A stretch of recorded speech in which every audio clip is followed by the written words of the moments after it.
Part of our job today is to recognize and acknowledge the legacy of those who have come before us and are no longer here to share in this blissful occasion. Robert and Rick owe them a debt of gratitude, best encapsulated in the words of Nichiren Daishonin, the founder of Nichiren Shoshu Buddhism, spoken in 13th century Japan. The debt we owe our fathers towers higher than Mount Sumeru. The debt of gratitude we owe our mothers runs deeper than the vastest ocean. It is imperative that we repay the debts of gratitude we owe our fathers and mothers. Today we remember with joy and love Robert's grandparents. Robert affectionately recalls that his maternal grandparents, Jeanette and William Muller, had a great impact on him, especially when they served as his parents during a period of 3 impressionable years of his young life. His grandfather, William Muller, taught him how to use carpentry and power tools. Matthew and Mary Manafo, Robert's paternal grandparents, demonstrated what lifelong commitment was all about.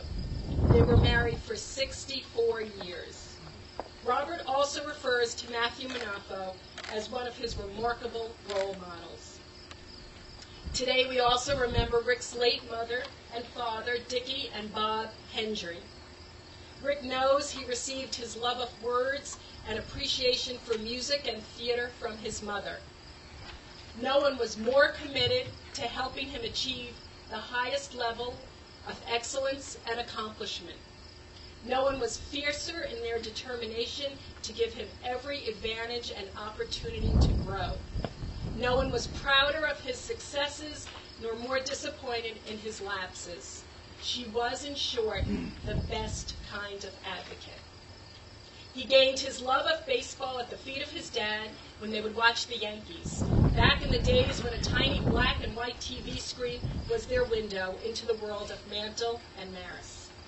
He saw patience and tolerance practiced as a daily virtue and learned first to appreciate good food at his dad's elbow.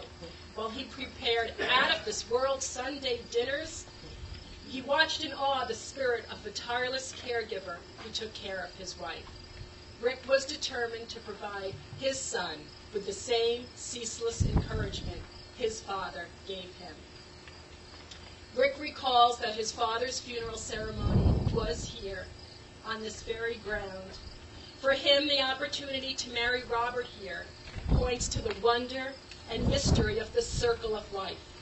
Rick says this spot here at Annie's house, looking out towards the ocean, is one of the special physical places on earth where he feels most connected, most at peace, and most inspired. George Santayana, a Spanish poet, essayist, and philosopher, said it this way in The Life of Reason: "The family is one of nature's masterpieces." Or, as Henry Ward Beecher said, "There is no friendship, no love like that of a parent for a child."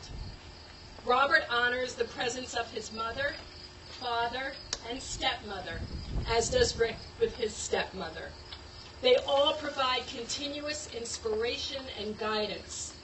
Robert acknowledges his father, Paul Manafo, for being a wonderful role model, a man of enormous gifts put in the service of his country. He and Paul share many traits, not the least of which is Robert's abiding love of science and mathematics.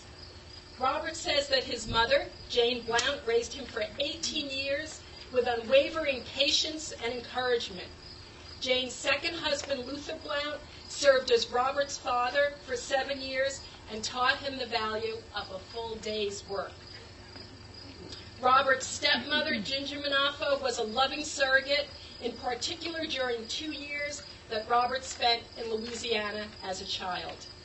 Robert's childhood is rich with the influence of many different minds, those who cared for him and those who loved him. Rick acknowledges Annie for the spirit of acceptance and love she showed him and Linda from the very beginning, and for the complete embrace she has provided for him and Robert.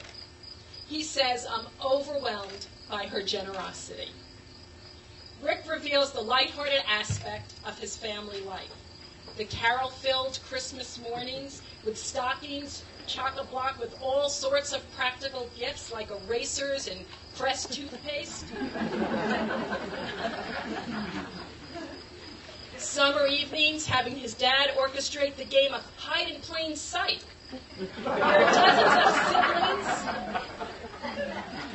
where dozens of siblings and close cousins would scurry around the house searching for bobby pins, Band-Aids, and baseball cards, artfully placed to be hidden in plain sight.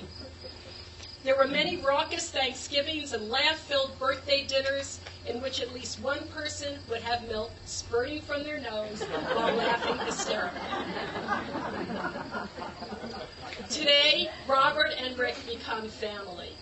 The well-known German Swiss poet and author Hermann Hesse said, "If I know what love is, it is because of you."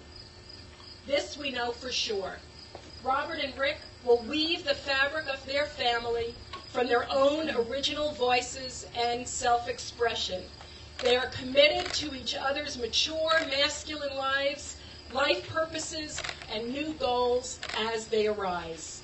They hope their home will be a place to give both of them the opportunity to explore their own passions and pursuits, to have family and friends gather, to be a place for the circle of men to congregate and do its great work, as well as a center for Rick's Buddhist faith and practice to flourish and spread.